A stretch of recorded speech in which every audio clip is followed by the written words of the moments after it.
Ciao a tutti, sono Pesce Marco, docente di cucina e alimentazione e vicepresidente Assocuochi Treviso. Abbiamo pensato a questi video perché siano per voi un investimento sulla salute e sul gusto. Oggi vogliamo parlare di celiachia, di intolleranza al glutine.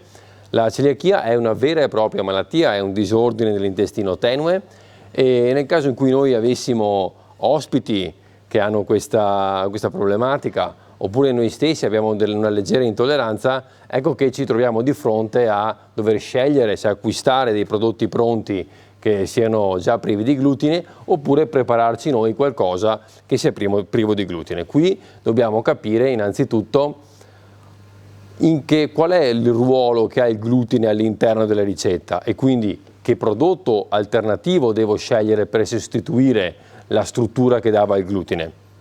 Ci sono tantissimi prodotti che possono sostituire il glutine, andiamo dalle farine più classiche di cereali privi di glutine, quindi la farina di riso, la farina di mais, oppure andiamo agli amidi, abbiamo amidi di tapioca, abbiamo amidi di patate, amidi di riso, oppure abbiamo degli addensanti. Ecco, se il glutine ci serve per addensare un prodotto, come tante volte si aggiunge nel polpettone un po' di farina, ecco che invece della farina posso andare ad aggiungere un addensante come ad esempio la gomma di guar o il xantano.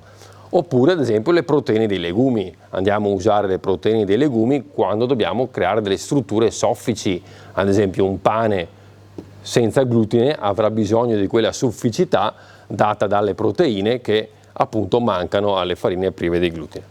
Ecco, una cosa importante, se noi proviamo a fare queste ricette prive di glutine, sicuramente sapremo cosa ci mettiamo dentro. Perché dico questo? Perché nella maggior parte dei prodotti che noi acquistiamo privi di glutine, ecco che l'industria deve giustamente aggiungere qualcosa perché il glutine è stato tolto. Generalmente si aggiunge o parte grassa oppure si aggiungono gomme, si aggiungono addensanti.